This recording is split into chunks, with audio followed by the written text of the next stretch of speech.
En este episodio hablo con Javier Recuenco sobre problemas complejos, la pantomima que montan los que no quieren o no pueden resolverlos, los incentivos, la política, la inteligencia artificial y las altas capacidades. Vienen curvas y en esta conversación Javi comparte ideas y libros para navegarlas. Buenas Javi, ¿qué tal? ¿Cómo estás? ¿Qué pasa, compadre? ¿Cómo estás? Pues aquí a hablar de CPS, inteligencia y de esas cosas Muy que bien, nos gustan. muy bien, muy bien. Excelente elección de temática. Primera pregunta, intentando un poco copiar el estilo a las preguntas de Alex el Ingobernable, Ujú. es si puede un luterano aprender a resolver problemas complejos.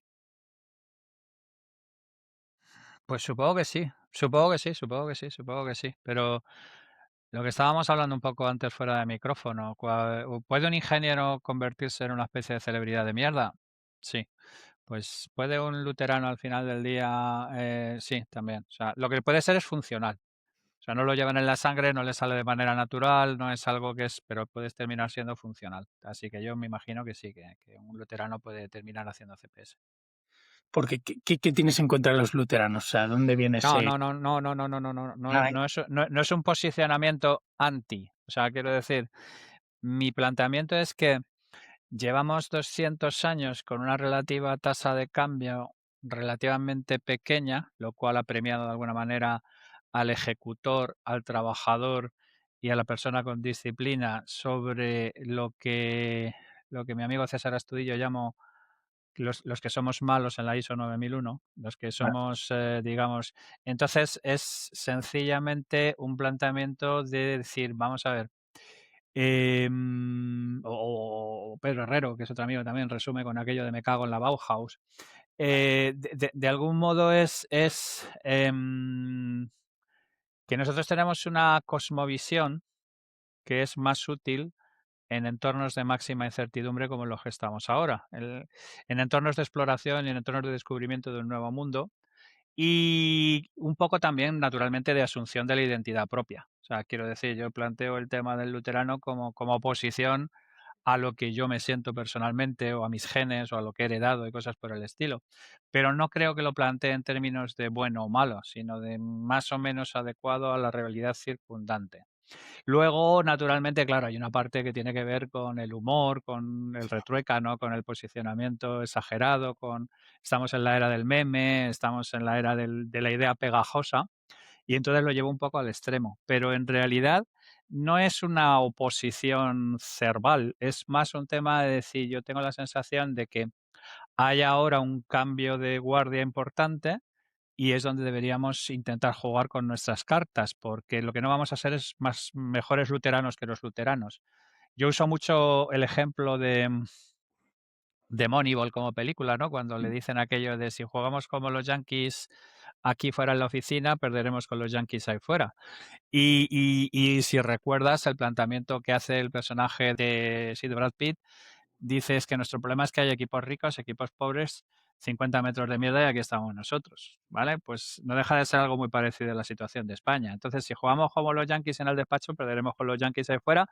Pues él habla del equipo de los New York Yankees, ¿vale? Como ejemplo de equipo de béisbol rico, pues aquí es exactamente igual. Si queremos ser más luteranos que los luteranos, estamos fritos, no tenemos nada que hacer. Y ahora viene un nuevo reparto de cartas donde creo que nuestras características que nos han llevado a la mierda los últimos 200 años, porque eran años de optimización, esfuerzo, despliegue de capital y todas las cosas que se nos dan mal a nosotros, y pasamos a un entorno de máxima incertidumbre, donde lo que cuenta es una cierta creatividad y una cierta versatilidad en hacer cosas que no se han hecho antes, pues planteo una especie de dicotomía, por supuesto falsa, por supuesto exagerada, por supuesto retruécano y cosas por el estilo, y por supuesto bajo las normas de la memética en lugar de bajo las normas de la ponderación y todo este tipo de cosas, pero hay una verdad, yo creo que hay una verdad profunda en el hecho de que si somos capaces de leer el cambio de guardia, somos capaces de aprovecharlo. Lo que ocurre es que tenemos también un track record bastante lamentable con respecto a leer las olas y aprovecharlas. Porque un poco tu tesis no es que todo lo que hacen los luteranos de optimización, de seguir procedimientos, eso se lo va a quedar la IA y va a Sí, quedar lo que llevas tú predicando en el desierto, ¿no? A raíz de eso ese es. programa con Mónica, que Sí, yo trabajo en su empresa, que es eso el es. CPS. ¿Qué eso es es. esto del CPS? Y también me interesa ya no tanto cómo o sea, la historia del origen, que yo creo que la gente así más fiel la conocemos, Ujú. hemos visto ahí dar parto, ¿no? Sí, sí, sí, sí. A esas Sí, gráficas. porque no surgió perfectamente formada, sino que al principio realmente, y sin entrar en la historia, pero para entenderlo, al principio yo solo tenía el término. Sí, Porque luego además, según voy profundizando en el asunto, me doy cuenta de que tal y como lo tenía enfocado el World Economic Forum, estaba mal enfocado. De hecho, el propio World Economic Forum en las últimas versiones ya lo ha retirado de la lista de skills, lo ha metido en una especie de agrupación. O sea, yo fundamentalmente cuando arranco pienso que está el término y que hay una disciplina aplicada. Y cuando me doy cuenta de que no hay una disciplina aplicada, entro en pánico y me saco todo de los huevos, me doy cuenta de que en realidad ni siquiera estaba bien enfocado, sino que estaba hecho como una especie de desideratum, como que hay una especie de extraña habilidad que tiene la gente para resolver problemática de la que no hay precedente. Y lo que he hecho los últimos 11, 12 años, ya no sé cuántos llevo dando por culo, es articular una metodología y una sistemática alrededor de algo que solo existía en términos de concepto y ni siquiera bien cargado. Esto es tan así que, claro, yo me meto de resultas del primer reporte del World Economic Forum, que es del 2014.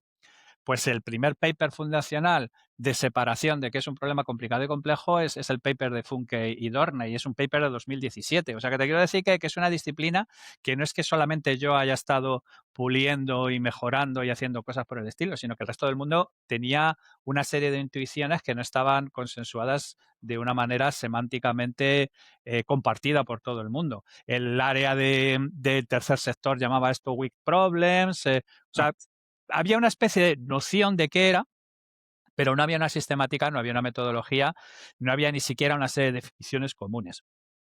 Y yo lo que hice fue articular una metodología específica para primero definirlo, después acotarlo y después aplicarlo a un entorno muy concreto que era todo lo que tenía que ver con problemática empresarial, que era de donde yo venía. Porque claro, yo tuve la suerte también de que yo venía de la estrategia, venía también de la tecnología, venía del chispazo que me dio Rumel diciendo que la estrategia es problem solving, y digamos que de alguna manera logré encontrar los suficientes, lo que yo llamo el abrochamiento liminal, ¿no? Los suficientes botones y los suficientes ah. ojales como para poder, digamos, de alguna manera trazar una narrativa común entre disciplinas que hasta entonces ni siquiera se habían tocado. Y al mismo tiempo, de alguna manera, entender que todo esto era fundamental en un entorno en el que se iba acumulando la incertidumbre. Y a todo esto resulta que se produce un breakthrough en inteligencia artificial, porque claro, yo llevo 30 años dando cera con el asunto. O sea, yo entré como especialista en agentes móviles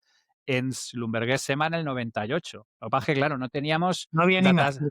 Es que sí, pero entiéndeme que te quiero decir que cuando yo entro haciendo estas mierdas, no teníamos datasets, no teníamos potencia, esto se hacía en Corva, que era una arquitectura de objetos distribuidos del año de la Tana, en Java, ya te imaginarás tú. O sea, la visión estaba, lo que no había era capacidad de hacerlo. Entonces ha habido una colisión de varias cosas al mismo tiempo que ha permitido que, por un lado, yo haya tenido un tema listo para poder sacar y poder abordar con problemática real, y al mismo tiempo ha convergido la aparición del auge brutal de la incertidumbre y la emergencia de la parte de la inteligencia artificial. Y claro, además la inteligencia artificial, si has visto el informe del MIT que ha salido hace relativamente poco, 95% de fracasos en grandes implantaciones, solo implantaciones minoritarias y cosas por el estilo, pero no es un problema de la inteligencia artificial, es un problema de que el desafío a todo lo que yo llamo la hojarasca intelectual es tan absolutamente brutal que por puro factor X la inmensa mayoría de los procesos son echados a tierra porque las consecuencias no estamos preparados para hacerlo. Pero yo les digo siempre a la gente, digo, mira, esto es exactamente igual como la industria discográfica. Cuando aparece Napster, la tumban. O sea, son capaces de tumbarlo, son capaces de tumbar el asunto, pero cuando ya el concepto está en la cabeza de todo el mundo, el tema se empieza a popularizar, hay una killer app ya para el resto de la gente, se acabó. Ya no hay marcha atrás, ya solo es cuestión de tiempo que desaparezcas. ¿Vale? Es como ahora la gente se maravilla de que ayer o anteayer Apple pierde a 4 o 5 directivos claves, pierden, o sea, eh, eh, eh, es lo que yo digo yo siempre, que es que las señales están ahí, poco a poco y después de golpe. Todas estas chorradas meme en las que intento encapsular cosas que están ocurriendo constantemente. Entonces, yo tengo que escuchar durante mucho tiempo que la gente me dice, ¿para qué dices esto de Apple si Apple ha creado más valor en bolsa que los... A ver, mongol, tendencias, no snapshots. Tendencias, no snapshots. Tienes que ver hacia dónde van las cosas, hacia dónde están funcionando, qué es lo que están haciendo, no una interpretación. Y cuando la tasa de cambio se vuelve absolutamente brutal, tú puedes estar de la noche a la mañana en una compañía ganadora como Apple, que de pronto ya no es una compañía ganadora, porque además se ha dedicado a optimizar, porque además se ha dedicado a luteranear, mientras el resto de la gente ha dicho, pero qué coño, si hay un mundo aquí por descubrir, vámonos a saco. Entonces es casi una especie de coincidencia espaciotemporal de una serie de factores que yo, por supuesto, no podía tener previstos, porque el que diga que conoce el futuro te está engañando, ¿vale? Pero es lo que yo digo yo siempre, pero el futuro también te manda señales constantemente y es cuestión, hay gente que los ve, hay gente que no las ve, hay gente que no es capaz de separar señal de ruido, hay gente que confunde señales fuertes con señales débiles y si tienes suerte y de manera consistente ves por dónde van los tiros, pues eres capaz de posicionarte e intentar coger el viento correcto y ya está. Total, vamos a intentar, y digo Sí, intentar, ya pierdo sí, la fe. perdona que he venido aquí, he volcado la No, no, bien, hormigonera, he cogido la hormigonera, le he dado la vuelta y ha caído todo el bien, cemento. Vale, no, venga, bien, sí. bien, bien. Has comentado la diferencia entre lo complejo y lo complicado. Mm. Eh, esa es como la primera parte. Y la segunda parte, si puedes explicar un poco este diagrama de Venn mítico que Mm. estaba en la lista de libros de CPS, de Heavy Sí, sí, Mental. sí. Planteas un poco como los Vale. 4 o 5 pilares de CPS, ¿no? A ver, hay un montón de metáforas para, digamos, acotar todo esto semánticamente. Yo suelo utilizar Canevin de David Snowden, pero hay varios, hay de Matilde Stacy, o sea, hay varias maneras de representarlo. Fundamentalmente hay como una especie de el reino de lo conocido, donde la causa y el efecto está claro y además es evidente y digamos que de alguna manera pertenece al acervo general. El reino de lo complicado, donde la causa y el efecto está perfectamente determinado, pero ese tipo de conocimiento está solo al alcance de los digerati, de los literati, de los expertos, de los consultores, de los miembros del gremio, de todo este tipo de cosas, que hay un selecto grupo de personas que tienen conocimiento sobre ese área en concreto, pero esa causa y el efecto está perfectamente determinada. El área de lo complejo, que es donde todas las causas y los efectos no están claros, no tenemos muy claro todo, podemos tener una visión parcial, podemos tener unas intuiciones y necesitamos, digamos, de alguna manera hacer una serie de experimentos controlados para intentar transformar eso en algo que pertenezca al reino de lo complicado o eventualmente al reino de lo simple y al reino de lo caótico, donde no tenemos ni puta idea de nada, no sabemos prácticamente nada y además no tenemos tiempo de hacer experimentos, con lo cual lo que tenemos que hacer es actuar y si sale con barba San José y si no la purísima. Esos son básicamente los 4 reinos que hay. Y la historia de la humanidad es fundamentalmente la historia de la transformación de lo complejo y lo caótico en lo complicado y lo que pertenecería al sentido común, por decir de alguna manera. Yo suelo poner el ejemplo de que hace 15.000 años una gran tormenta con un aparato eléctrico, pues el chamán de turno diría que corresponde a la ira del dios de turno y pediría sacrificios humanos de vírgenes, vaya usted a saber por qué. Y ahora el ciclo del agua se ve en primaria, ¿sabes? O sea, que te quiero decir que la humanidad es, la carrera de la humanidad es una manera de transformar estas cosas en estas. Pero ¿qué es lo que ocurre? Que el ser humano no está programado para funcionar en la incertidumbre, con lo cual los experimentos que tiene que hacer y las aproximaciones son extraordinariamente caras y extraordinariamente dadas al sacrificio excesivo, extraordinariamente entregadas al azar. ¿Vale? Yo pongo muchos ejemplos. Hay uno que me gusta mucho, que son los 10.000 filamentos de Edison, ¿vale? Que la leyenda dice que Edison hizo 10.000 experimentos hasta que encontró un filamento que no se carbonizaba y que podía dar todo este tipo de cosas. Claro, el asunto, hay una gente que lo puede enfocar y decir, joder, qué tesón, Edison, qué tío más esto, qué trabajador, qué luterano y tal. Y otra persona que se da cuenta que si Edison hubiera tenido puta idea de materiales o puta idea de cualquier otra cosa o hubiera podido incorporar alguna cosa por el estilo, no hubiera necesitado algo tan brutal en términos de experimento, sino que hubiera podido cerrar bastante más y acotar bastante más el asunto. Entonces, todo lo que tiene que ver con CPS, tal y como yo lo concibo y tal y como yo lo trabajo, es todo el metatoolkit cognitivo, todas las herramientas cognitivas, todos los modelos mentales, todos los procesos, todas las técnicas y todas las skills y todo lo que tú quieras meter en la metáfora que yo utilizo de la cesta de la cesta de pescador, la pedalera. Hay un montón de metáforas para usar esto que sirven para resolver problemática de índole compleja o de índole caótica. Y esto es importante que sea metodológico porque, insisto, los seres humanos ni estamos orientados a la incertidumbre, ni somos buenos en los procesos de descubrimiento, ni somos buenos en los procesos de transformación de problemática compleja a problemática complicada y simple. Entonces, es una manera, digamos, de algún modo de, uno, luchar contra la biología, porque, insisto, nosotros estamos programados en nuestro cerebro reptil contra la incertidumbre, porque hace 50.000 años tenía todo el sentido del mundo, que si te ponías a reflexionar sobre dónde venía ese ruido, terminaras en las mandíbulas de algún predador, pero ahora que estamos rodeados de incertidumbre, nos hace polvo, porque nos llena de estrés, nos putea vivo, nos bloquea por completo, nos inunda en cortisol, y la idea fundamental es aprender a ser funcional cuando no tienes ni puta idea, que es una de las cosas más complicadas. Yo les cuento a mis alumnos que el momento más difícil es cuando se enfrentan al ejercicio práctico, para el cual naturalmente ni están preparados ni lo van a estar por nada de lo que les enseñemos nosotros, y superar esa fase de ser competentes en la incompetencia, que es casi el santo grial del CPS. Porque el problema fundamental cuando alguien se enfrenta a una problemática compleja es que quiere certidumbre. Cuando alguien habla y dice, oye, pero esto lo has hecho antes, no, a ver, amigo, te voy a explicar. Si es un problema complejo, no se ha hecho antes. Entonces, el único planteamiento es que yo me imagino que cuando sale las 5 naves de Magallanes y Elcano, nadie les preguntaría en el puerto, oiga, amigo, ¿ha doblado usted el Cabo de Hornos antes? Y nadie le diría, mire, no se preocupe, vamos a salir 5 barcos y 220 marineros y va a volver un puto barco y 18 marineros y de chorra pura, ¿vale? Y todos los que estamos aquí somos marineros de la hostia, así que imagínese si no fueran marineros duros los que se vienen aquí metidos. Es que la gente no entiende que hay una sistemática que no te garantiza el éxito, pero que la diferencia entre tener un 5% de posibilidades y un 20% de posibilidades es un factor de diferencia absolutamente brutal. Y funcionamos en términos de certidumbre, ¿sabes? Queremos certidumbres porque nuestro cerebro pide certidumbres, cuando en realidad deberíamos estar trabajando en Thinking in Bets, como el libro de... Ahora mismo no me acuerdo cómo se llama la autora, pero es... Eso es, Annie Duke, efectivamente. Efectivamente, o sea, no estamos orientados al pensamiento en términos de probabilidades. Y la mayor parte de los eventos que se producen son de probabilidades. De hecho, por ejemplo, ignoramos una probabilidad brutal, que es el 90% de la problemática compleja o de los problemas complejos empresariales fracasan. ¿Por qué? Porque no somos capaces de gestionar problemática compleja, porque por esto que te estoy comentando. El 58% de los proyectos simples suelen tener éxito, un 33% de los proyectos complicados tienen éxito y el porcentaje en temas complejos y donde entras en escenarios es de un 10%. No pensamos en esos términos.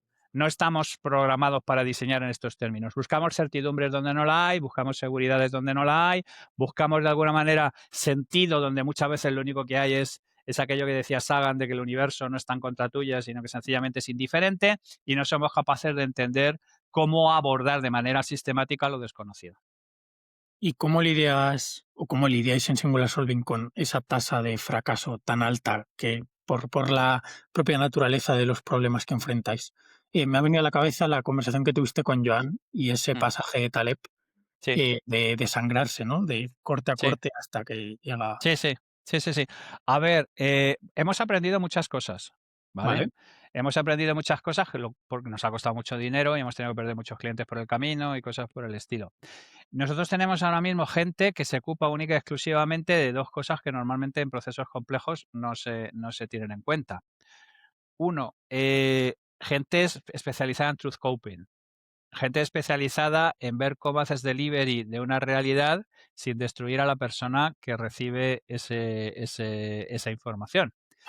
Porque claro, es que la realidad, volvemos a algo que hemos estado hablando, el cerebro está comprometido con la supervivencia, no con la realidad. Hay determinadas realidades muy complicadas que nuestro oficio nos obliga a decir. Tu oficio está fenomenal, pero tu oficio ya no existe desde hace 30 años. Con lo cual, tu oficio está obsoleto, con lo cual tú estás obsoleto. ¿Vale? Claro, hay que decirlo de una forma... Eso que objetivamente puede ser completamente cierto, tu empresa vale cero. ¿Vale? No porque lo digas tú, lo dice tu equipo de Money, que ha estado evaluando la compañía, ha visto ninguno de tus 4 hijos vale ni para tomar por el culo. Claro, eso hay que tener tacto, ¿no? Para decirlo. No, ya no es cuestión de tacto, ya es cuestión de que alguien especializado, gente que se encargue de los mismos psicólogos que se encargan de gestionar a gente en catástrofes Ujú. naturales y cosas por... Ese es el tipo de gente que tienes que tener ahí, porque si matas a la persona que tiene que recibir ese mensaje o sea, la sinceridad está completamente sobrevalorada. Lo que tienes que hacer y lo que tienes que gestionar es la adaptación de la realidad a la tasa de realidad que es capaz de aceptar el cerebro que tienes enfrente. Vale, Y es posible que la tasa de realidad que tenga el cerebro que tengas enfrente es cero. Con lo cual, lo que tienes que hacer en un momento dado es agradecer los servicios prestados, levantarte de la mesa, dar la mano y desear la mejor de las suertes. Yo he hablado en alguna ocasión, por ejemplo, de cómo funcionan los procesos, por ejemplo, de ex-nazis y cosas por el estilo, ¿no? Que nadie les convence, se dan cuenta ellos, tienen su tiempo. Hablo mucho de aquello tan oriental de que cuando el alumno está preparado, el maestro aparece. Todo esto es que funciona así porque sencillamente, de verdad, es que la gente tiene una tasa de asunción de la realidad. Hay gente con la que no tienes problemas porque tiene una tasa muy elevada de asunción de la realidad. Se puede, digamos, desligar del asunto, tiene una cierta capacidad de gestión emocional del tema, pero es que hasta Michael Corleone se le cae el mundo encima cuando descubre que el traidor es su hermano. ¿Sabes? O sea, quiero decir que es que la gente no es o sea, tiene más o menos, dentro de una especie de como de línea de máxima aceptación, mínima aceptación, hay gente que es un cacho de carne con ojos, pero aún así con todos son humanos y hay cosas que te hunden en la miseria. Pues eso, por ejemplo, es importantísimo, determinar qué tasa de realidad puede aceptar la gente que tienes delante. Y eso lo tienes que medir y lo tienes que gestionar. Y esto nos ha costado pues muchos aprendizajes, muchos fallos y mucho dinero. Pero hemos ido aprendiendo cosas. Entonces, es muy complicado, es muy complicado, muy complicado. Entonces, ¿qué es lo que ocurre? Con que nosotros mejoremos la tasa de fracaso de esos procesos de un 10% a un 30% es que vamos en canoa. Es que hemos multiplicado por 3 la tesis. ¿Sabes lo que te quiero decir? Y hay cosas que es que no se pueden solucionar. Aquello del viejo chiste de que cuántos psicólogos hace falta para cambiar una bombilla. Pues uno, pero la bombilla tiene que querer. Pues es que eso es así. O sea, es que hay cerebros que están completamente cerrados como almejas a la realidad, porque abrir la más mínima brecha y que entrar el más mínimo luz implica la destrucción del cuerpo que hay dentro. O sea, como si fuera un film que no puedes pues, ponerse a la luz ni cosas por el estilo. Entonces, este es un oficio muy complicado. Este es un oficio muy complicado. Lo que ocurre es que, como todos los oficios, vamos aprendiendo y a fuerza de errores y a fuerza de que errores que nos han costado dinero todos, naturalmente, pues hemos entrado en un montón de zonas donde nos hemos dado cuenta de qué funciona y qué no funciona. Pero que ahí fuera está el mundo funcionando con esa tasa de fracasos, ¿eh? sí. Hay papers al respecto, con la NASA publicando el asunto, lo hemos como interiorizado. ¿Y qué hacemos cuando el 10% de la problemática a la que nos enfrentamos es compleja con una tasa de mortandad del 90%, amigos? ¿O qué hacemos, por ejemplo, cuando una compañía ya ha cambiado 3 veces de CEO, 5 veces de director financiero, 7 de director de marketing? Igual es que toca cambiar la propuesta de valor por completo y toca cambiar la estrategia por completo, ¿no? O sea, esto se está produciendo todo el rato. O sea, la capacidad de autoengaño del ser humano es prácticamente inagotable, pero es autoengaño desde un punto de vista de autopreservación. O sea, Sí. el cerebro se engaña no porque tenga ganas de autoengañarse, sino porque es un mecanismo de autopreservación de la identidad. Porque es preferible vivir en el autoengaño que enfrentarte el monstruo tan brutal que es estoy obsoleto. Estoy obsoleto, ¿vale? La gente, por ejemplo, todos estos temas de la gente que, los luditas, todos estos estudios de gente que reacciona violentamente cuando llegan transformaciones a su medio de vida, es porque está demostrado que cuando una persona pierde la identidad, pasa incluso por un proceso neurodegenerativo muy parecido a las de las enfermedades neurodegenerativas de verdad. Es una disolución de la identidad. Antes de disolverte como persona, antes de que tú te disuelvas a ti mismo, tú puedes negar la evidencia que sea. Entonces, hay un porcentaje grandísimo y enorme, y esto lo descubrí desde muy pronto, de psicología, factor X y entendimiento de cómo procesa el ser humano la realidad, que esto me causó enormes broncas con los popes de la complejidad. Yo tuve grandísimas peloteras con Dave Snowden porque decía que qué cojones pintaba yo trayendo a Giorgio Nardone, trayendo a De Bono, trayendo a gente de la psicología, trayendo historias por el estilo, cuando las ciencias de la complejidad son ciencias duras, ¿vale? Y yo le decía, pues fenomenal, José Luis, por eso no te llama nadie. O sea, es que estas circunstancias en las que los seres humanos funcionan como máquinas perfectas de raciocinio, es el Homo economicus, es el Bigfoot, es el unicornio, es lo que no existe en ninguna parte. Entonces, de ahí viene mi fascinación con las zonas liminales, con los cienciartes, con las mezclas entre estas cosas, porque la realidad está colocada en ese tipo de esto. Entonces, nosotros hemos aprendido muchísimo porque nos hemos dado grandísimas hostias y hemos perdido ingentes cantidades de dinero y hemos tenido grandísimos fracasos.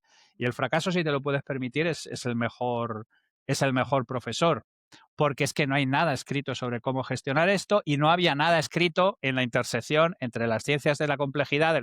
Ese diagrama que tú mencionas, si recuerdas además, no son 4 bolas separadas, son Eso es 4 bolas solapadas, porque es que realmente es un tema transdisciplinar.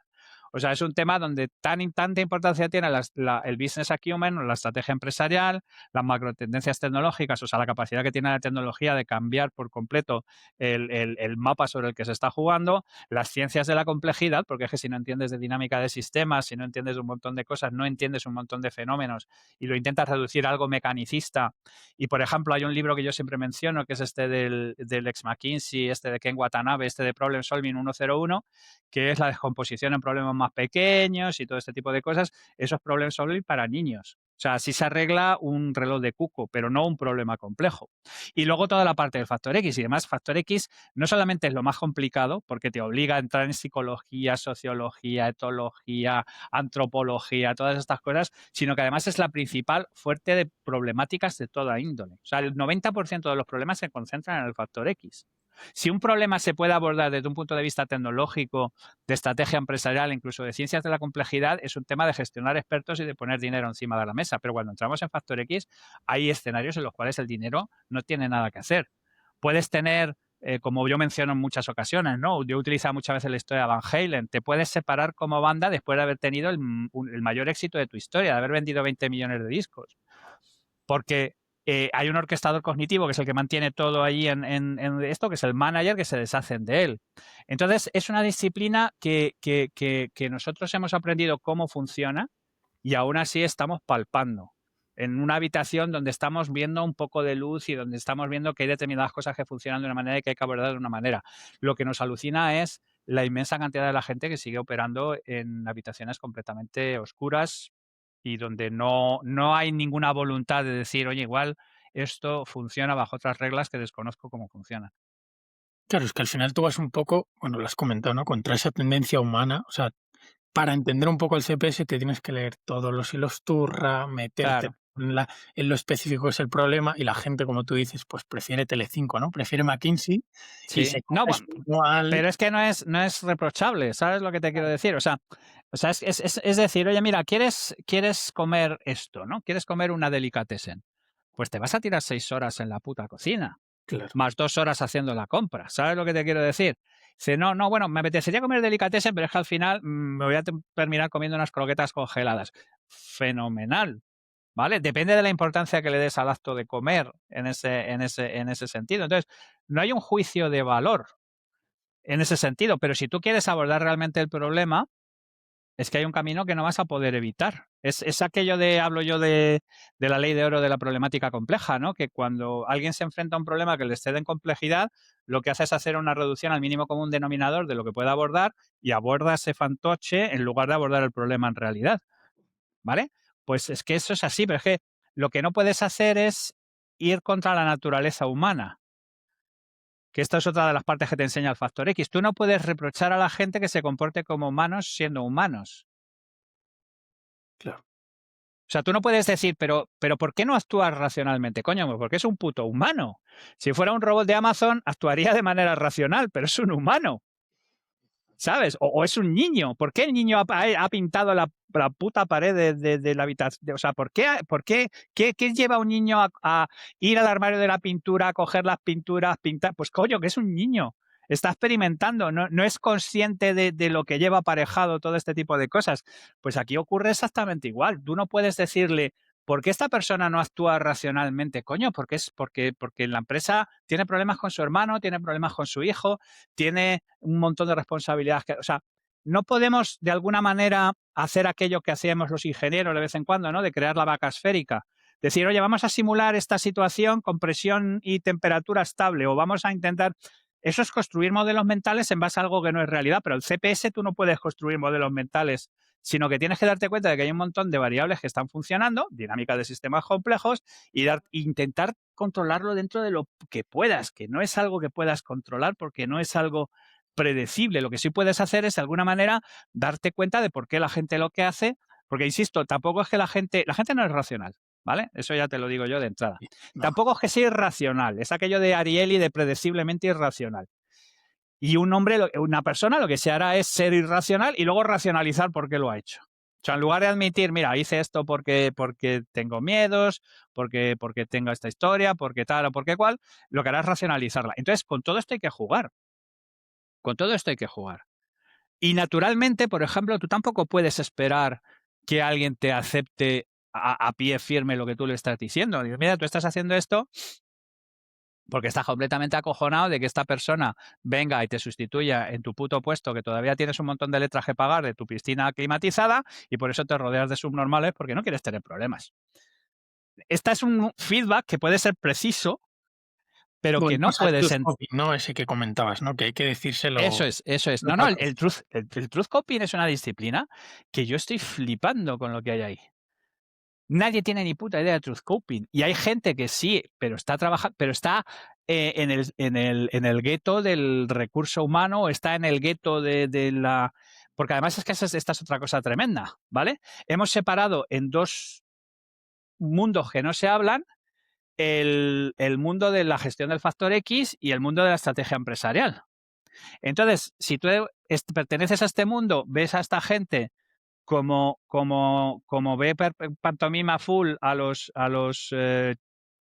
charladores motivacionales o a los gurús y este tipo de cosas, y esta gente de aquí piensa que esta gente son robots hijos de puta sin entrañas de ninguna clase. O sea, ¿qué fricción hay aquí? ¿Qué intercambio de ADN hay aquí? ¿Qué tenemos aquí? No tenemos nada, tenemos dos silos que sospechan entre sí y que se odian entre sí, casi si me apuras. ¿Qué sinergia vamos a crear aquí? Ninguna. Ninguna. Es como aquello de la colaboración público-privada, ¿sabes? O la colaboración con el tercer sector. O sea, hostia, pero si tú piensas que yo soy un hijo de puta, tú piensas que yo soy un abrazaárboles y los dos pensamos que el del tercer sector es subnormal, ¿qué vamos a sacar de ahí? ¿Sabes? Entonces es que hay una especie como de facciones creadas en las cuales la gente tiene muchos problemas de salir y colocar el pie en medio de ambas cosas. Por eso las cuatro cosas son transdisciplinares, por eso de alguna manera estamos hablando de la hibridación, por eso estamos hablando de los cienciartes, por eso estamos hablando, parafraseando al otro, de la mistura. Estamos hablando de esas zonas de mezcla que son donde realmente se crea valor diferencial. Total. Y es complicado, claro, porque cada uno Es tiene jodido de cojones. Total. Pero si fuera fácil ya lo haría McKinsey. Claro. Entonces, ya está. Total. Aquí hay uno de los temas clave, bueno, es cada problema es un mundo, ¿no? Y poner de acuerdo a gente que tiene objetivos diferentes es siempre complicado.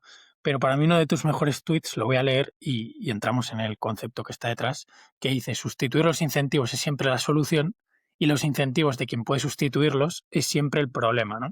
Eso los es. malditos incentivos. Sí. No, pero no son malditos. Bueno, no malditos. Son malditos. Rigen un poco el mundo, pero que nos... No, rigen completamente el mundo. Vale. Rigen completamente el mundo. Pero... No, absolutamente. O sea, a ver, es como la primera vez que lees Freakonomics, ¿no? O sea, yo la primera vez que leí Freakonomics digo, hostia, en la puta vida se me había ocurrido pensar en estos términos, pero es que funciona así.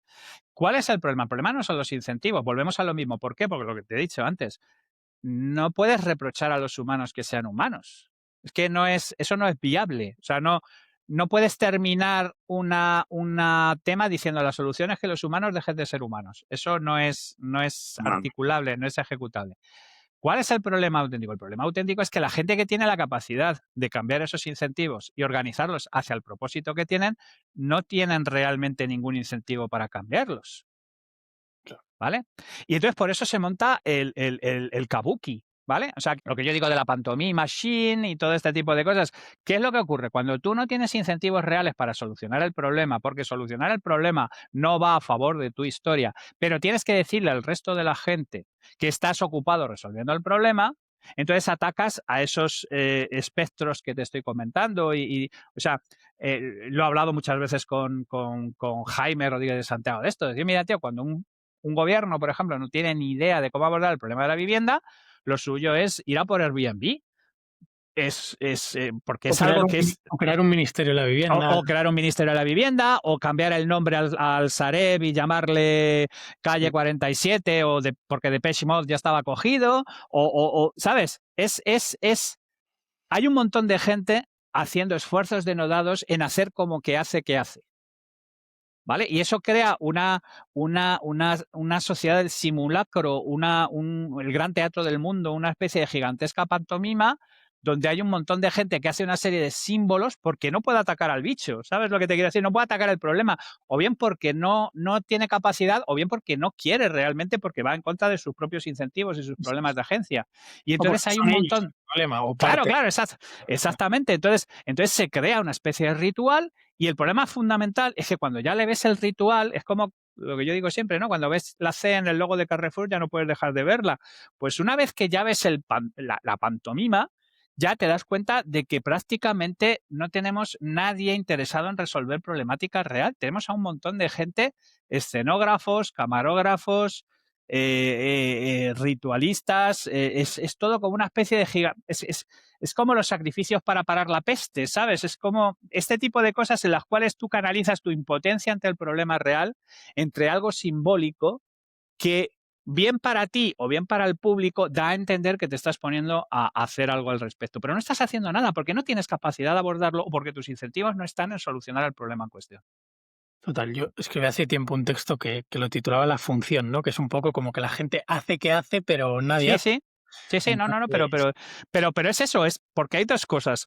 O el problema les excede, o realmente no tienen ningún interés en resolver el problema, pero están interesados en dar a entender como que están ocupándose del problema. hablaba con Sergio Parra, no vamos a hablar de política, porque sé que es un tema que te enciende últimamente mucho, pero es un poco lo que pasa Pero a ver, en... vamos a ver. Es que este es otro tema bastante interesante, ¿vale? Es decir, y además yo lo he reflexionado. Oye, mira, yo soy un académico y un profesional. Yo no tengo por qué hablar de política. Ni me apetece hablar de política, ni me interesa hablar de política. Pero claro, ¿qué es lo que ocurre? Que si no hablas tú de política, Hablan otros, sí. hablan otros. Ya, no, total. Yo no tengo ningún interés. A mí lo que me gustaría es que el gobierno estuviera ahora mismo formado por un montón de gente competente, absolutamente gris, que hiciera su trabajo y que es de la política a lo mejor es como de los árbitros, macho, que no se hable de No ellos, hablar, sí. ¿vale? Pero una vez que ves lo que ves y una vez que te das cuenta de lo que hay, ¿qué tienes que hacer? Mirar para otro lado. Venga, vamos a hablar de política. Entonces, te saco la idea de Sergio Parra. O sea, él lo que plantea es Sí. que al final estamos en un sistema... Sergio es un tío brillante de Sí, cojones. sí. Y tiene un librazo sobre política que, bueno, empieza a escribir 3 libros, lleva 3 de momento, sobre sapienciología, que molan un montón, y el segundo sobre política, y él lo que plantea es que un poco tu tuit, ¿no? De al final, ¿quién controla los incentivos para los propios partidos? El partido que gana, ¿no? Y es como... Y hay gente que Sí. dice, no, es que son los votantes. Bueno, es que los votantes No, también tienen un no, poder muy limitado, que es, sí, entre estas 4 mierdas, ¿cuál te gusta sí. más? ¿La quieres Sí. Es verde? que, ¿La quieres roja? es que además el votante, el problema fundamental que tiene el votante es que se le ha impedido la solución Jefferson, ¿vale? Vale, Jefferson decía algo tan brutal como que el árbol de la libertad hay que regarlo de vez en cuando con la sangre de los tiranos, ¿vale? vale. Eh, eso está excluido ya de cualquier sitio. Eso entra dentro ya de la zona de lo intolerable. ¿Sabes lo que te quiero decir? Pero la gestión de la tiranía y la gestión del tirano y la gestión de la persona que abusa del poder es algo que está asociado a la historia de la humanidad y que generalmente se ha resuelto de una manera muy concreta. ¿Qué es lo que ocurre? Volvemos a lo mismo, esto es un simulacro, esto es un simulacro de decisión. Y es un simulacro de decisión entre gente que en realidad se esfuerza muchísimo, no en resolver problemas, sino en recalcar su diferencia. ¿Vale? Vox está lleno de ex-PPs. Y en lugar de intentar colaborar en hacer cosas, están constantemente remarcando las diferencias. ¿Por qué? Porque lo que están es, de alguna manera, proporcionando un argumentario para elegir cosas que el 80% van a utilizar las mismas políticas. O sea, yo estoy seguro que del 80% de todos los abusos que ha colocado el PSOE en los últimos años en España, los va a mantener el PP. Porque le vienen de puta madre cuando les vienen a favor suyo y porque realmente no están interesados y están interesados en una alternativa, están interesados en un turnismo, están interesados en una serie de cosas. El principal problema de la democracia liberal es sus propios mecanismos. Y entonces, claro, Sergio habla mucho, por ejemplo, de todas las construcciones de élites y las construcciones reales de élites y las epistocracias y la parte de la construcción de la aristocracia y todo este tipo de cosas. A ver, si hay una constitución basada en élites, es porque hay élites. Cuando tú partes de la base de que hay que igualar a todo el mundo y de que todo el mundo es igual, ok, está bien, pero es que eso no se puede trasladar a todos los órdenes de la vida. Es que hay gente que si pudiera le iría cortando los tobillos a los que miden más de 1,80 m. Claro. Esto pasa con el IQ, por ejemplo, que son peleas que tengo yo siempre constantemente con el asunto. Entonces, vamos a ver, amigo, negar la realidad porque no te suena bien, por regla general, no suele ir a buen camino.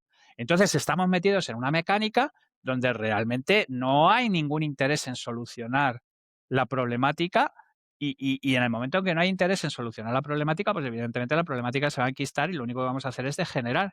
Entonces, yo lo mencionaba esta mañana, digo, vamos a ver, yo soy muy estadista, porque creo en el bien común, pero claro, para ser estadista necesito hombres de Estado. Si lo que tengo es hijos de puta, yo soy minarquista, tengo que hacer control de daños, el menor poder posible al Estado y el menor tamaño posible al Estado. Es un tema puramente contextual. Es de que esta es otra pelea también, es decir, oye, que es que el contexto determina absolutamente todo. Alicia Juarrero ha escrito mucho sobre el asunto. De hecho, Alicia Juarrero es una de las personas que lleva a Dave Snowden a darse cuenta de que no podía ignorar al ser humano en la historia y le mete en la antropocomplexity y todo este tipo de historias. O sea, es que con un sistema que está diseñado para una realidad que ya no existe, jamás vas a solucionar un problema. Total. Y aquí otra idea de Sergio es que ese sistema no tiene espacio para experimentar, que es una de las partes Eso fundamentales es. del GPS, ¿no? Eso, que es Que la lanza parte fundamental del hipótesis y CPS. probarlas. Eso es. Claro, en política, ¿hace cuánto que no experimentamos? O sea, ningún Nada. partido propone, pues lo que decías, ¿no? A lo mejor Venga, reducir a la mitad el tamaño del Estado. ¿Qué a ver partido te... hasta dónde puedo leer, ¿vale? Vale, Cuando yo todavía creía en una serie de cosas. Me pasa un poco como el intro del programa de YouTube de Soto y Bars, ¿no? Yo creía en muchas cosas, al final solo he terminado creyendo en la dinamita. Yo creía que se podía solucionar el problema político y digo, ¿cómo se podría hacer? Pues así, tacatá. Digo, vale, fenomenal. Pues esto tengo que hablar con algún político relevante, de manera discreta, a ver qué le parece esto. Y lo localizo. Y hablamos con él y nos cita en sus oficinas de manera totalmente discreta. Allí no había nadie más que su secretaria y tal. Y le comento, bla, bla, bla, bla, bla, bla, bla, mira, yo creo que había que hacer esto, había que hacer esto, había que hacer pa, pa, pa, pa, pa. Y me dice, hostia, muy bien, fenomenal. Dice, mira, te voy a explicar. En un partido mayoritario X está todavía el equipo de campaña que se formó en 1991. Dice, ¿con quién te envió a hablar con allí? Y menciona a una persona. Y digo, vale, entendido. Cierro el portátil y me voy a mi puta casa ya con el tema interiorizado de que no hay posibilidad porque los incentivos no están por todo lo que hemos estado hablando hasta ahora. Y es desolador. Desolador. Que es que además hay gente dentro que es consciente. claro, pero les da igual, o sea, siguen ahí. O bueno, otra de las ideas que tú hablas mucho también es que la política expulsa el talento, ¿no? La gente se Pero da cuenta, "Ay, sistemáticamente. no lo puede Pero cambiar". por pura frustración, por pura frustración. Oye, teóricamente estoy para hacer esto, pues habría que hacer esto. Ya, pero esto no toca, porque ¿de qué cojones hago aquí? O estoy Claro. sometido al poder de la no opcionalidad, o sea, quiero decir, si no estuviera aquí llevándomelo crudísimo, estaría reponiendo huevos en cualquier supermercado o mirando presiones de los neumáticos en cualquier garaje o cualquier cosa por el estilo.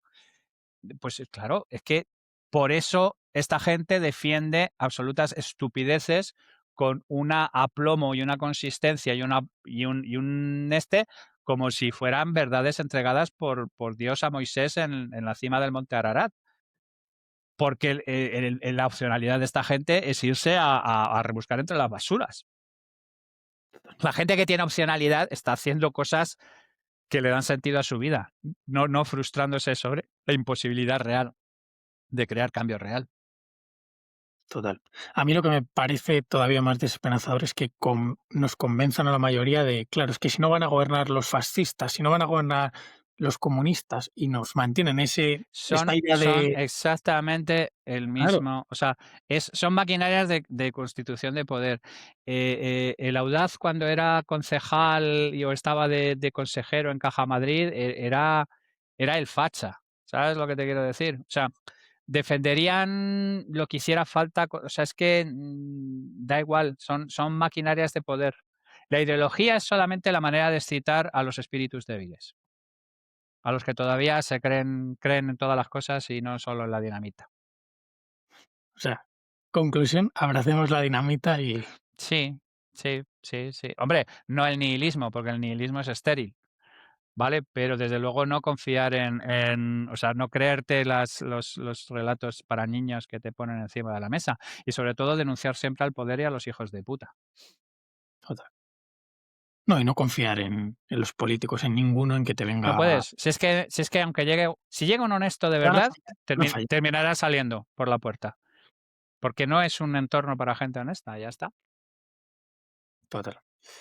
Problema complejo que a ver quién Pero consigue. volvemos a lo mismo. No es el problema no es la complejidad del problema, sino los incentivos de los que tienen la posibilidad de cambiar los incentivos vigentes. Total. Y que al final volvemos también al factor X, ¿no? Que ahí dentro hay Siempre, humanos que responden a la siempre, autopreservación, no quieren siempre, incertidumbre, no quieren cambios. siempre, siempre, siempre, siempre, siempre, siempre, siempre, siempre. Salimos de la política, aunque bueno, Salimos. forma parte del CPS. Y vamos a este gráfico que, bueno, una foto que publicas mucho ahora del CPS Mm, tachado y una flechita a la IA, ¿no? Sí. Eh, ¿Cómo ves esto? O sea, ¿cómo crees que la IA va a Eh, impactar? yo perso- bueno, yo creo que va a ser brutal. O sea, quiero decir, yo creo que va a sustituir más del 50% del empleo de cualquier tipo. O sea, todo lo que sea hojarasca intelectual y todo lo que sea modelable, y todo lo que, digamos, se dilate eso, va a ser única y exclusivamente porque los sistemas tienen la suficiente fuerza como para defenderse ante el tema en cuestión. Sí, Pero dados los suficientes datos y dado el planteamiento y dado que mucho trabajo pretendidamente intelectual es hojarasca intelectual y dado que las máquinas al final del día, tal y como están planteadas, no tienen sesgos, trabajan 24 horas, no necesitan ritmos circadianos. Ahora hay dark factories en China, por ejemplo, full operadas por robots, donde no hay luz. O sea, no hay luz porque no necesitan mantener eso. Yo creo que es absolutamente inevitable. Y tenemos un problema porque hay un montón de gente, se va a producir lo que yo llamo una estafa generacional, ¿vale? otra. Otra más, efectivamente, por ejemplo, porque las pensiones es una estafa generacional. Hay otra estafa generacional que yo menciono mucho, aquello de tú estudia y aplícate y no te preocupes que ya la sociedad se encargará de ti. Pues hay una mucho mejor, que es mira, te he dicho durante 40 años que obedezcas órdenes y que ejecutes y que ya para pensar ya estoy yo, pero si ahora no piensas, no eres creativo, no eres capaz de desarrollar pensamiento lateral, no tienes otra serie de cosas, te voy a sustituir por una máquina. Que no es muy diferente al hijo mío. Deja esas chorradas que a ti te gustan y métete en la banca, que es un tema seguro. Y cuando llegues con los 50 años y tú piensas que ya lo que te tienes que concentrar es en mejorar tu handicap en el golf, resulta que te ponen la caja con tus trastos encima de la mesa. O sea, es que las estafas generacionales vienen cuando uno piensa que una propuesta de valor que es funcional durante un tiempo determinado va a seguir funcional después de un tiempo. De hecho, mucha gente que contribuye a las estafas intergeneracionales son los padres, porque los padres muchas veces piensan que lo que les sirvió a ellos les va a servir a sus hijos. Y es que no es así, porque cuando el contexto cambia a toda velocidad, lo que en un momento dado es una realidad, al día siguiente es un lastre. Total. O sea, podríamos decir que la IA es el luterano definitivo, ¿no? La que Sí, va todo lo que hacen los sí, sí, sí, luteranos. sí, sí, es o sea, tú, imagina, tú imagínate que eso es, la esencia luterana se concentra en una especie de cosa negra que emite una pulsión como Sauron, es eso es la IA, eso es Vale, la IA. De vale. hecho, no es solamente la parte de que lo que no se hace PS lo va a terminar haciendo la IA. yo comento también la parte de que el CPS hispano es algo que sobre lo que deberíamos estar trabajando, sobre esa diferencia, porque además la carrera con la IA tradicional ya la hemos perdido con China y con Estados Unidos. No sé qué cojones vamos a hacer, mejorar un 2 o un 3%. No tenemos nada que hacer con esas inversiones y esos compromisos de inversión con los que se está trabajando, porque eso es infraestructura, eso es como los cables de las telcos, o sea, ahí ya no vamos a poder hacer nada. Tenemos que crear en la parte humana, y Europa es una de las pocas que tiene suficiente sustrato histórico, cultural, para hacer cosas por el estilo, para hacer cosas diferenciales en esos términos. O sea, tendríamos que estar planteando la batalla ahí, no en intentar jugar como los Yankees en el despacho para luego palmar como los Yankees Claro. fuera del despacho. Y lo otro que digo es que la intersección entre la parte del CPS y las altas capacidades es mucho más significativa de lo que somos capaces de actualizar. En el libro, que o terminamos antes o después Guillermo y yo, o el editor nos terminará matando lo que pase antes, nosotros hemos cogido como 100 y pico breakthroughs tecnológicos a lo largo de la historia, los hemos correlado con gente con altas capacidades, está entre el 80 y el 90%, y naturalmente todos ellos recibieron su justa recompensa: ingresos en psiquiátricos, exilio, suicidio. O sea, quiero decir que es Hablan absolutamente las impresionante, palomas, cositas así. dándole a comer a las palomas en lo alto de un hotel desvencijado. Luego, 50 años después, ya te viene todo, ¿sabes? Ya te vienen los Pero ya cuando estás monumentos, enterrado por... pero ya cuando ya estás 6 veces enterrado, ¿sabes? John Claro. Judkin, por ejemplo, o sea, de tu carrera acabada, el inventor del superheterodino, que le copian todas las patentes, el tío se vuelve tan histérico que termina atizándole a su mujer con un atizador de estos del fuego que hay en esto y tal. El tío se da cuenta que está perdiendo los papeles, se levanta por la mañana, se viste de punta en blanco, se va al Empire State y se tira. Y en 3 meses después su mujer gana todos los juicios que tenía por plagio y convierte a su mujer en multimillonaria. O sea, este es el tipo de ciclo de recompensa que reciben. Entonces, yo creo que las tres cosas nos conforman un mapa de dónde deberíamos estar posicionándonos en términos de para mantenernos competitivos, dónde deberíamos concentrar los esfuerzos para diferenciarnos y qué peleas ya no podemos pelear. O sea, es como si ahora mismo la Asociación de Ajedrez dijera: no, vamos a aplicarnos más y a estudiar más y a currarnos más y le vamos a dar por culo a Deep Blue. Digo, pero tú eres subnormal, o ¿cuál es tu puto problema? ¿Sabes? O sea, es que esas tres cosas que yo he condensado de una manera tan sencilla son: dónde nos deberíamos concentrar, qué deberíamos abandonar y qué activo deberíamos poner en marcha, que sí es diferencial y que ahora mismo es prácticamente como las langostas. Las langostas en... Mi suegro es de Catoira, tenía en casa en La Guardia y tal. Las langostas hace 100 años era comida de pobres. Era lo que comían los pescadores. ¿Sabes? O sea, que te quiero decir que el valor se lo concede una serie de mecánicas que son completamente ajenos a la visión que tengas en un momento dado. Entonces, yo creo que es un roadmap muy interesante que se podría usar para transformar, por ejemplo, este país y por extensión Europa. Pero claro, tienes que interiorizar de qué estoy hablando, tienes que interiorizar qué es lo que está ocurriendo y tienes que ser capaces de entender dónde ya no puedes pelear y dónde tienes tus bazas, que son las que deberías jugar.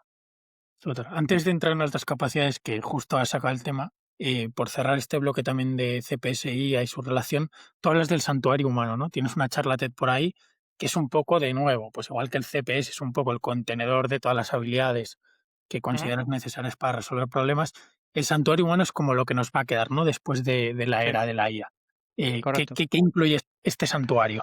Pensamiento creativo, ¿Vale? pensamiento lateral, pensamiento abductivo, porque la máquina ya deduce mejor que nosotros e induce mejor que nosotros, ¿vale?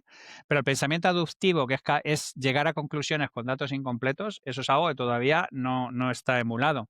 Empatía, capacidad de, digamos, de alguna manera entender estas quirks particulares de cómo funcionan los humanos. Hay un montón de cosas, ¿eh? O sea, que no es ni una, ni dos, ni cuatro cosas las que todavía podemos hacer. Pero desde luego todo lo que tiene que ver con coger datos, seleccionar datos específicos, limpiarlos y presentarlos de manera efectiva, que es el 80% de los trabajos pretendidamente intelectuales, ahí ya no tenemos nada que hacer, tío. Ya nos viola por completo. Es, insisto, como intentar jugar al Go o jugar al ajedrez contra la máquina, no hay nada que hacer. Esas ya son cosas que tienen completamente bordadas. La gente está flipando ahora mismo con lo que puede hacer un notebook LLM o un Nano Banana o cosas por el estilo, porque hay un montón de gente cuyo trabajo es hacer eso. Yo. Y entonces te cae tan cerca la granada que incluso con tu cerebro negándola a toda velocidad no puedes evitar decir, hostia, que es que me ha caído tierra aquí en la cara y me está salpicando y estamos haciendo una serie de cosas que ¡buf! ¿Sabes? Entonces ese es el... Todavía hay un montón de cosas en el santuario humano. ¿Cuál es el problema? La estafa generacional de la que te hablaba antes. Durante 40 años se nos ha dicho que eso son pajaradas, que te dejes de hostias, que te centres en ejecutar, que no discutas, que no piensas, que para eso estoy yo. Usted no piense, ejecute, como decía el otro. Sí, o hace el informe y luego te saca Deep Research, O te sacas la opción eso esta es, y dices, joder, si este lo hace mejor que yo. ya está. Por ejemplo, el billable hour, que es algo que se debería volar por los aires, porque es una medida que prácticamente hemos arrastrado de cuando la medida era el pig iron que medía Taylor en el siglo XIX. O sea, es que hemos ido arrastrando una serie de mierdas que sencillamente, como estamos acostumbrados a utilizarlas, pensamos que son constantes. No, son el producto de una circunstancia específica que cuando se deja de producir la circunstancia, lo suyo es que se adaptara. Pero claro, es que hay sistemas enteros construidos sobre los cimientos de una serie de cosas que ya no son válidas. O sea, ya no es solamente la voladura de los cimientos, es la voladura de todo lo que se ha construido encima de los cimientos, de los grandes sistemas. Por eso ahora mismo el informe este del MIT que estábamos hablando, hay un 95% de fracaso de implantación de la IA. Claro, nos ha jodido porque todos los sistemas están rebotando como si no hubiera un mañana. Oye, que esto me revienta.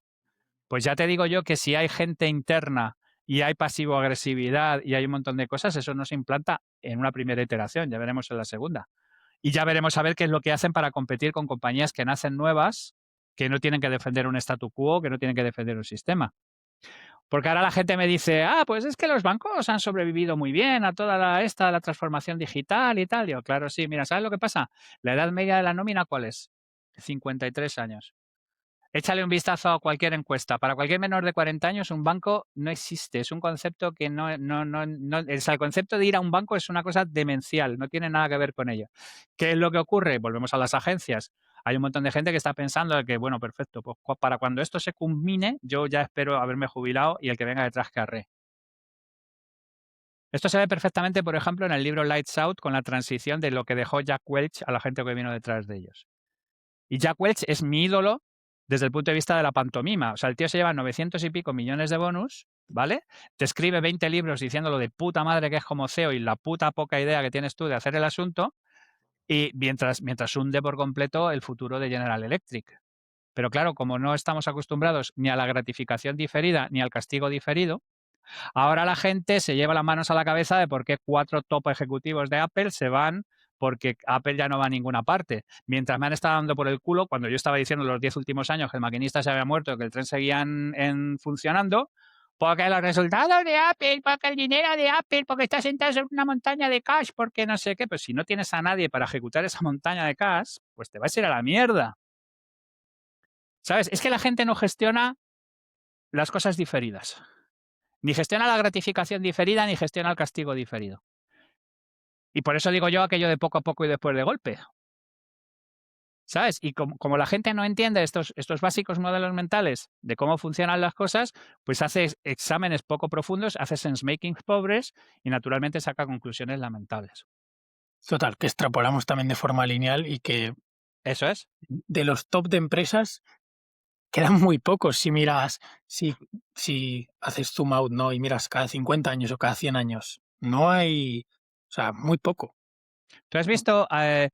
Coca-Cola era la marca número 34 del mundo. Si tú sacas de una máquina del tiempo a un director de marketing de los 80 y le dices que Coca-Cola va a ser la marca 30 y tantos del mundo, se desmaya en ese mismo momento. Coca-Cola es un homenaje al marketing de los 60, 70 y 80. ¿De acuerdo? ¿Qué es lo que ocurre? Que cuando había que transicionar al móvil, cuando había que transicionar a los entornos hiperpersonales, cuando había que acudir a alguno de los otros atractores que estaba yo planteando que se estaban haciendo, la estructura de Coca-Cola era lo suficientemente grande como para abortar cualquier tipo de transformación real. Consecuencia, pues está donde está e irá donde irá. Volvemos a lo nuevo, los incentivos y los incentivos de la gente que tiene el poder de cambiar los incentivos.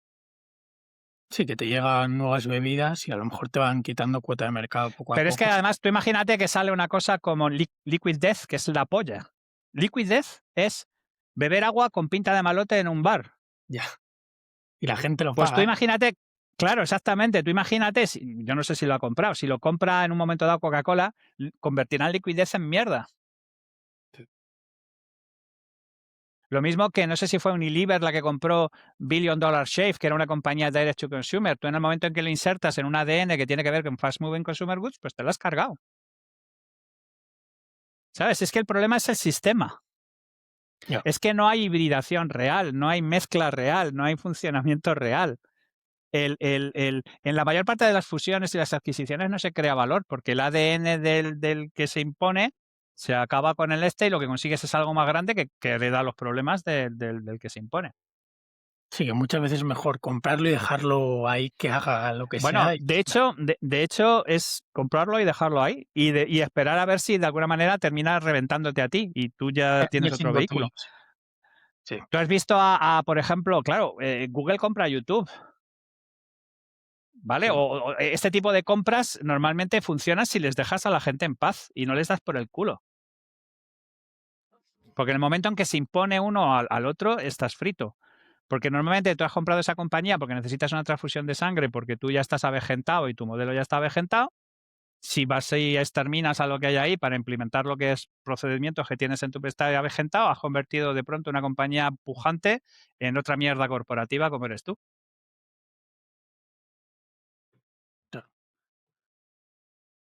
Sobran ejemplos para, bueno, o sea, se suele hablar del dilema de los innovadores que suele acabar mal, ¿no? Porque intentas solucionarlo y acabas comprando lo nuevo y lo llevas a lo viejo, o sea, que se hace No, al revés. pero volvemos a lo mismo. Es que el dilema del innovador, que lo refleja Christensen, pero es algo que ya menciona Schumpeter con la destrucción Sí, creativa, y la gente que se ha llevado el Nobel de Economía de este año han estado trabajando todo el tiempo con la parte de destrucción creativa.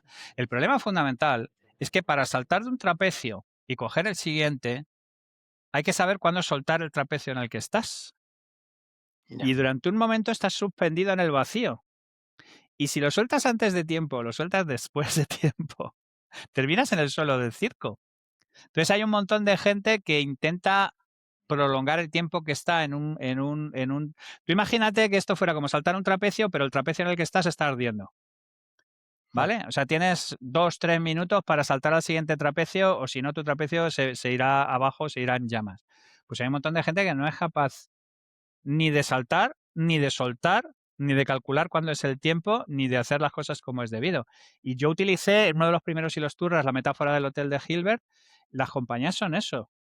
Darse cuenta de que sus propuestas de valor tienen un tiempo y a partir de ahí hay que abandonar la habitación e irse a la siguiente. Pues ese es un proceso critiquísimo, porque es un desafío al statu quo, es un desafío a la jerarquía, es un desafío a cómo se hacen las cosas, es un desafío al reparto de poder y hay fuerzas absolutamente brutales intentando dejar las cosas como están. Por eso hay ese informe del MIT diciendo que el 95% de los procesos de inteligencia artificial fracasan. Pero es que, insisto, yo pongo el ejemplo de la industria discográfica, es que se cargaron a Napster, ¿vale? Pero la segunda oleada ya se les llevó a todos por delante.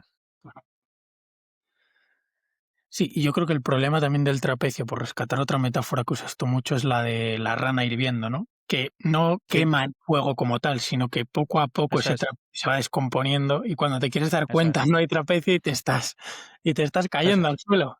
Entonces es Eso es. complicado. Sí, porque además volvemos al mecanismo mental de decir, bueno, en el fondo no está tan caliente, bueno, en el fondo no está tan mal, bueno, otro día y otra olla, bueno, poco a poco, pues Mm, poco a poco y después de golpe. total, Hay momento dado que el trapecio se quema y te hostias y terminas en el suelo del circo. 100% sí. Vamos a recuperar el tema de las altas capacidades, que me interesa bastante. Eh, ya has comentado cómo se relaciona con el CPS, o sea, ¿tú crees que la gente con altas capacidades está mejor preparada para hacer CPS, ¿no? O parte con cierta ventaja. Eh, ¿Qué es una persona con altas capacidades primero para empezar a construir bien? Vale, es complicado porque, como tú bien sabes, las métricas no son precisas, las cosas son... Y sin embargo es uno de los mayores predictores y una de las cosas que más consistencia tiene en todas las pruebas psicológicas a lo largo de la historia. Por regla general es la capacidad, digamos, de procesar información, reconocer patrones y de puro potencial, por decir de alguna manera, de CPU de una persona específica. Mm. Esto no quiere decir en absoluto que el software no sea una puta mierda o que no se pueda ser de altas capacidades y completamente gilipollas, que yo he demostrado además que cuando tienes altas capacidades y eres gilipollas, haces gilipolleces absolutamente excepcionales, ¿vale? O sea, son dos temas completamente diferentes. Castillos de Tiene bullshit, que ¿no? ver, Que dice. sí, exactamente, los Neuschwansteins de bullshit y todo este tipo de cosas. Es un tema de pura potencia de cálculo, de pura capacidad de cálculo. Es un tema casi de hardware, por decirlo de alguna manera. Y Y todo lo demás son cosas colaterales. O sea, no tiene nada que ver con que, por ejemplo, no es una patología, por ejemplo, no es algo que te convierta en alguien asocial, por ejemplo, hay un montón de cosas que no tienen nada que ver. Lo único que ocurre es que en el momento en que eres diferente, te genera problemas de socialización y los problemas de socialización tienen un montón de fórmulas y por eso es conveniente desde pequeños lo antes posible diagnosticarse y lo antes posible tomar acciones correctivas para darte cuenta de que hay que hacer determinadas cosas porque hay un mecanismo muy jodido que es un mecanismo de consolidación de grupo que es a través del ataque al diferente. Entonces, volvemos a lo mismo, no podemos culpar a los humanos de ser humanos, lo que tenemos que ser capaces es de hacer entender a ese niño o a esa niña que se ve de pronto separado por el entender por qué pasan las cosas, qué es lo que ocurre, cómo poderlo gestionar, cómo hay más gente como él o como ella, etcétera, etcétera, etcétera. Las cosas que yo hago normalmente con los padres o la gente que me contacta para gestionar su caso particular. justo, la siguiente pregunta iba por ahí, o sea, has, has contado en varios sitios que viviste una adolescencia chunga, eh, por un poco lo que comentabas, ¿no? Que al final la gente se unía contra ti porque tenías altas capacidades, has sido presidente de Mensa, Porque eras ayuda. diferente, ¿eh? O sea, quiero Mm, decir, si hubiera ju- sido gordito, o si hubiera sido bizco, si hubiera tenido orejas de soplillo, si hubiera... O sea, quiero decir, no es exclusivo de las altas capacidades el bullying. Total. No, no, no es un problema general, pero bueno, que afecta a las altas capacidades porque lo que comentabas, ¿no? Son diferentes. Eh, ¿Qué consejos aquí puedes dar a la gente, o sea, de tantos años ayudando a padres, de como presidente de Mensa? No. Lo que ¿Algún estaba con- comentando, diagnosticar en lugar de huir de la situación, afrontar el tema desde un punto de vista de, lo he comentado en varias ocasiones, que tú cuando tienes un hijo de altas capacidades tienes dos. Tienes un chaval o una chica intelectualmente ávida que se va a tragar lo que tú le des, pero al mismo tiempo tienes una persona emocional de esa edad emocional que se va a sentir totalmente mal cuando no le inviten a los cumpleaños o cuando le hagan el vacío o cosas por el estilo. Entonces hay que alimentar a los dos y además hay que intentar mantenerlos en la misma onda, ¿vale? Porque si tú trabajas única y exclusivamente el aspecto intelectual y dejas el pues harás cosas como pasarles de curso y cosas por el estilo, lo cual hará todavía que profundizarán su alienación, profundizar. Si nos gusta o no, somos animales sociales. Entonces, Sí, si no tratas ambas cosas de manera equilibrada, vamos a tener problemas. Nada de patologizarlo, nada de culparle, exhibirle cuanto antes a gente como ellos para que entienda que hay más gente como ellos es muy importante, evitar lo que yo llamo el síndrome del homosexual en el pueblo pequeño, ¿no? Que piensen sí, que les ha castigado Dios, entienden que hay más gente ahí fuera y de alguna manera animarle a que maximice sus posibilidades y que de alguna manera entienda que es un don, pero que al mismo tiempo ellos son más. O sea, hay una cosa terrible que le digo yo a la gente, digo, mira, si tú tienes 2,10 m te puedes agachar, pero si mides 1,50 m, por más de puntillas que te pongas, no vas a llegar. Con lo cual, aparte de ser injustamente tratados, todo el esfuerzo de adaptación lo tenemos que hacer nosotros, porque en el otro sentido no funciona. Yo suelo contar una anécdota de un amigo de Oppenheimer, que como tú bien sabes era un turbo IQ de la hostia, que decía, o sea, no Oppenheimer, perdona, von Neumann, ¿vale? vale, Un amigo de von sí, Neumann. Y decía, von Neumann habla con mi hijo de 3 años de tú a tú. Y yo creo que hace exactamente lo mismo con todos nosotros. vale. Claro, von Neumann era un tío extraordinariamente funcional. Y entendió desde el principio que ellos son más y que el esfuerzo adaptativo lo tenía que hacer él y lo llevó a esos límites, de hablar a un niño de 3 años de tú a tú. Cuando una persona de altas capacidades entiende todo esto, entiende su lugar en el mundo, no se patologiza, que entiende que es lo que ocurre, se vuelven hiperfuncionales. Y son gente que funciona, trabaja y hace cosas como 3 o 4 personas y al mismo tiempo son perfectamente capaces de ser felices. Y yo lo que aspiro es a intentar que la mayor parte de esta gente, que además contribuyen de manera absolutamente desproporcionada al éxito de la humanidad y al progreso de la humanidad, en lugar de tener vidas de mierda, puedan ser lo más felices posibles y contribuyan lo máximo posible en lugar de estar en un sanatorio o estar en el fondo de un barranco o drogado 7 por 24. ¿Y crees que eso está cambiando con labores de personas como tuyas? Necesitamos, yo lo digo mucho, necesitamos un Stonewall, necesitamos un Harvey Milk, necesitamos justo lo que normalmente no tenemos, que son personas que cojan la bandera y superen el tema y que entiendan que esto es algo de lo que no hacer exhibición, pero tampoco avergonzarse. Tenemos mucho que aprender del colectivo gay, muchísimo. Porque tú crees que la gente se avergüenza de tener altas capacidades. Sí, lo ocultan. Y las mujeres en concreto lo ocultan salvajemente.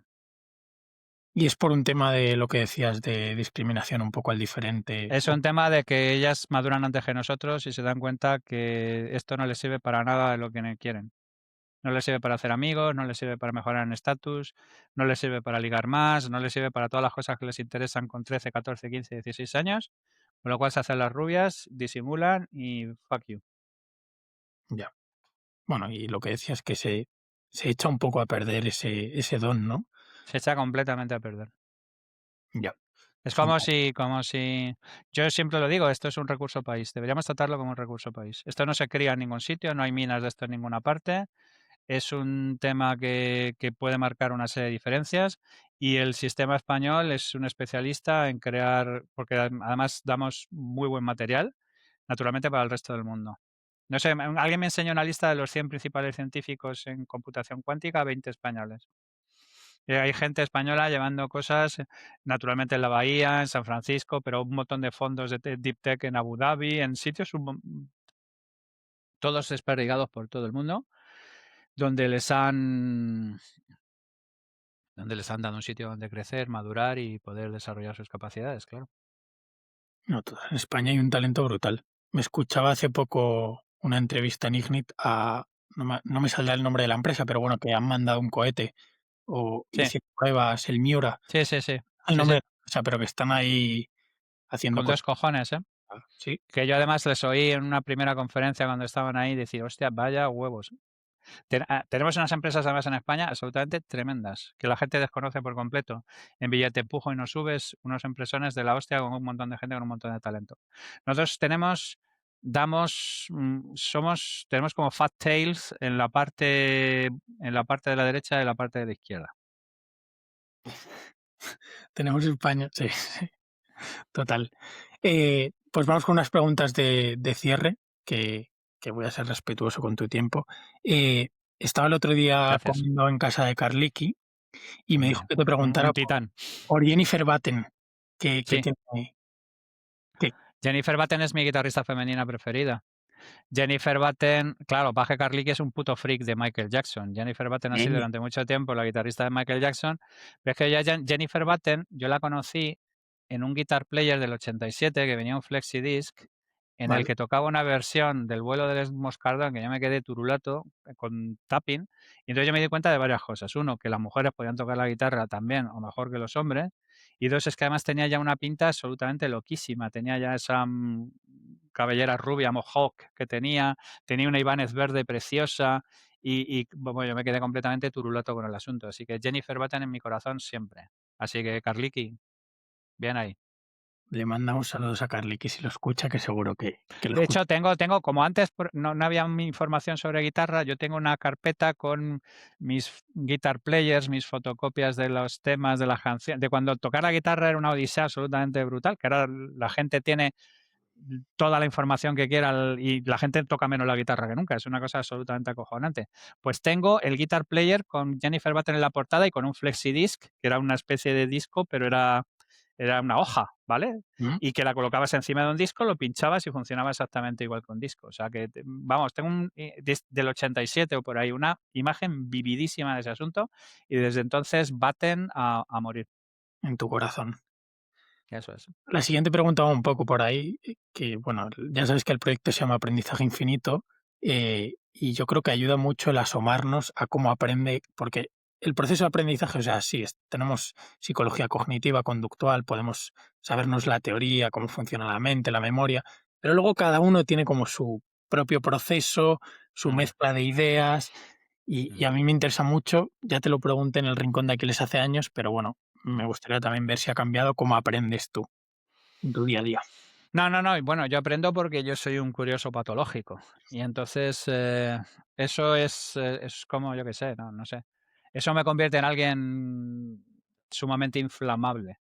En nada que ganar se cachondean mucho de mí porque, claro, todas las programas recomendamos un libro y yo el último libro que me estoy leyendo puede ser sobre la evolución del bigote y los aditamentos capilares en los últimos 100 años o puede ser sobre el sexo de las tortugas. Es que cualquier tema tratado con rigor y profundidad es apasionante. Entonces, como a mí cualquier chorrada me apasiona, posiblemente tenga que ver también con algo que he contado siempre, ¿no? Que mi padre no leía, pero le daba por comprar libros de Lance. Entonces, toda mi formación está construida a base de libros de oferta en librerías de barato y es una mezcla absolutamente loca de un montón de cosas.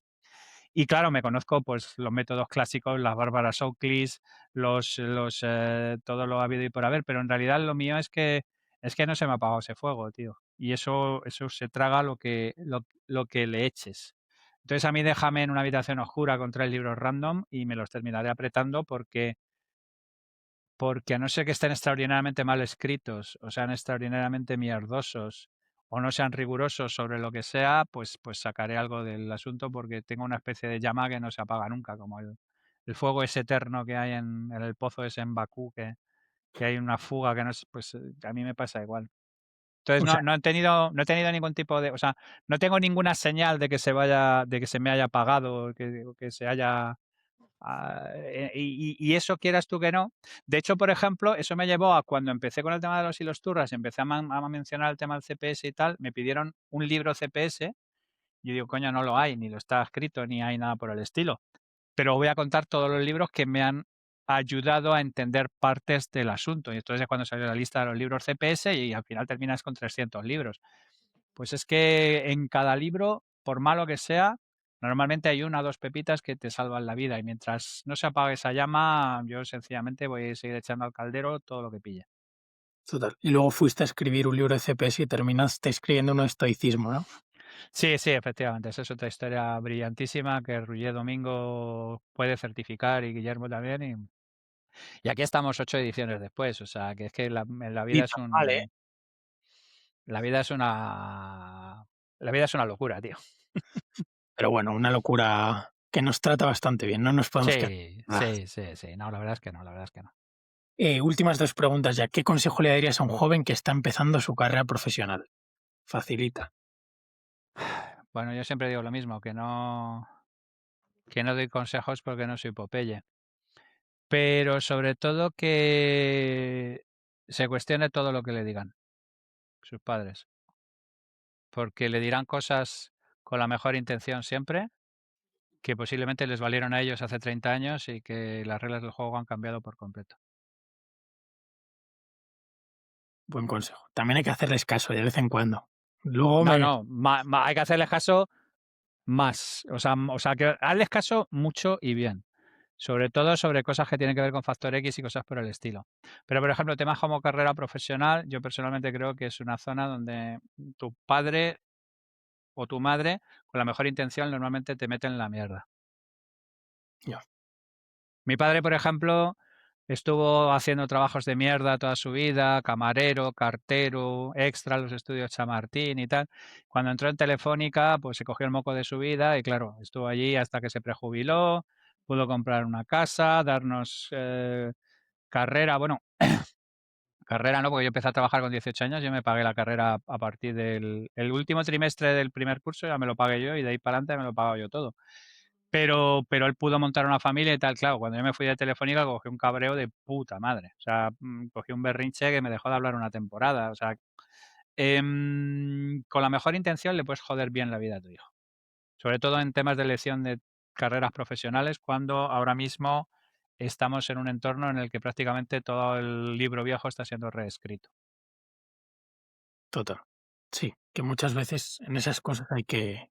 Cuando te dice que te comas las verduras y que no des por culo, hazle caso. Pero en carrera no. Carrera, piénsatelo un poco. No estoy diciendo que no le hagas caso, sino que te lo pienses un poco. Sí.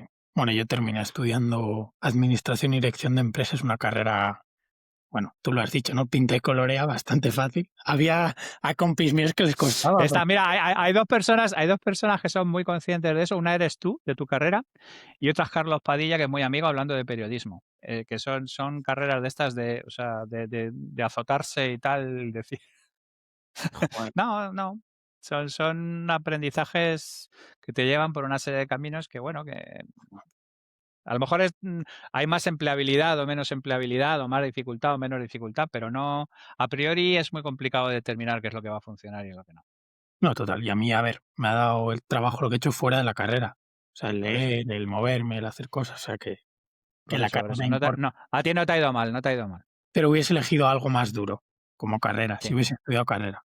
No sé, matemáticas, física, o si no, ya filosofía, en plan, si quería perder el tiempo, puede mejor ser. entender a gente más No, bueno, interesante. no, la filosofía es un tema claro, ¿qué es lo que pasa? Que es que la gente que hace filosofía lo hace con la idea de ser profesor de secundaria, pero yo personalmente creo que la filosofía no es ninguna mala elección. De hecho, posiblemente el mejor programador que conocí estudió filosofía, Mm, Caviedes estudió filosofía, hay un montón de o sea, la filosofía te puede llevar a un montón de sitios, lo que ocurre es que por regla general tu primera opción es convertirte en profesor de otro filósofo, cosa que así a priori no es muy excitante, pero la filosofía bien entendida no total. es un sitio que me disguste a mí, ¿eh? No, pero creo que se puede aprender también fuera de... Bueno, Sí, pues, sin duda, sin duda. pues Te vamos vas ya a con... morir, te tienes que morir aprendiendo cosas nuevas, tío. Esa es Claro, la idea. 100%. Y vamos con la última, ¿qué 3 libros y 3 películas han influido más en tu forma de ver el mundo? La voy a complicar un poco y es, imagínate que el resto de libros y películas hay que prenderles fuego. ¿Con qué 3 libros y 3 películas te quedarías? Para a partir de ahí reconstruir todo, Venga, 3 películas, la trilogía del Padrino. ¿vale? Porque yo creo que debería convalidar por un MBA. Libros.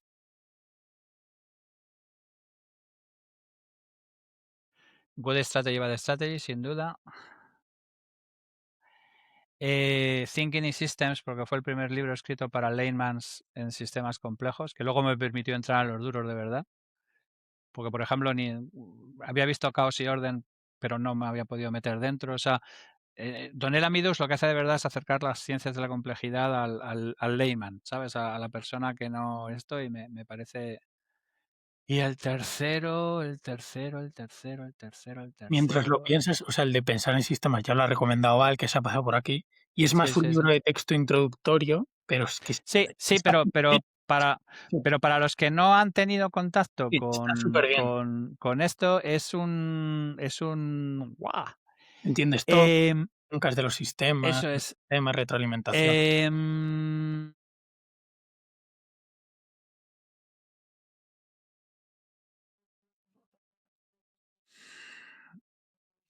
¿Que yo recomendaría o que a mí me han cambiado la manera de ver yo A el ti te han mundo? cambiado la manera Vale, del mundo, un libro que se llamaba Los asesinos, ¿vale? que lo leí a mediados de los 80 o mediados de los 80 finales, y que me introdujo al mundo del true crime, pero me introdujo al mundo de la criminología también, y me introdujo al mundo de entender que había un montón de gente ahí fuera como muy curiosa, ¿vale? Y luego La nueva mente del emperador de Penrose, porque Vale, me lo leí con 17 años en una edición del Círculo de los Lectores, me volvió absolutamente majareta, me metí un montón de codos, yo luego allí ya me fui a Escher, Bach y Gödel y descubrí un mundo de porque a mí me habían hecho también me habían hecho no, el no entenderme y el no diagnosticarme y el no gestionarme me hicieron tener una mala relación con las matemáticas y ahí me volví a enamorar por completo del asunto. Entonces, visto con la perspectiva, a lo mejor no es el mejor libro del universo, pero yo me leí al mismo tiempo La nueva mente del emperador y Damien, de Hermann Hesse, Muy bueno. y fue un combo brutal para lo que yo era en aquel momento, que era un adolescente intentando demostrar al resto del mundo que si había sido el mejor, podía ser el peor también. Entonces fue un combo muy, muy, muy, muy, muy, muy potente en aquel momento. Luego, por ejemplo, Jorge Escotado me introdujo al juego de los Avalorios, que no entiendo cómo no lo había leído, es mucho mejor libro de Hesse, pero a mí en aquel momento ese combo entre Penrose y Hesse me cambió completamente mi manera de entender el mundo y mi relación con el mundo. Me apunto el juego de los valores porque a mí Gese también en la adolescencia, o sea, Siddhartha, el lobo estepario y el Sí, sí, Edén sí, sí, sí, sí, sí. es Correcto, correcto. Pues, como que te pues dan, el juego de los Avalorios es la obra de madurez de Hesse. Y yo ¿vale? no me la había leído y tal. No, yo Y tampoco. Jorge me dijo que me lo leyera, que era un puto subnormal, y él me llama a mí Magister Ludi. O sea, quiero decir que es que era una cosa que digo, pero ¿cómo cojones no me he leído yo esto? Pues porque no te toca, tío. O sea, quiero decir, es que hay también un fortísimo componente de azar en tus lecturas y en cómo te forman como persona. Total, pero bueno, ya que nos lo has descubierto, yo lo leeré porque a Gese, o sea, también me ha Sí, sí. impactado bastante, la verdad. Pues te encantará. Bueno, o sea, como mucho me equivoco, te encantará. Pues ya te diré. Pues nada, Javi, muchísimas gracias, como siempre. Un placer, amigo. Siempre un honor estar aquí contigo y algo que se llama aprendizaje infinito, uno tiene que estar aquí porque es un lema que hay que tatuarse.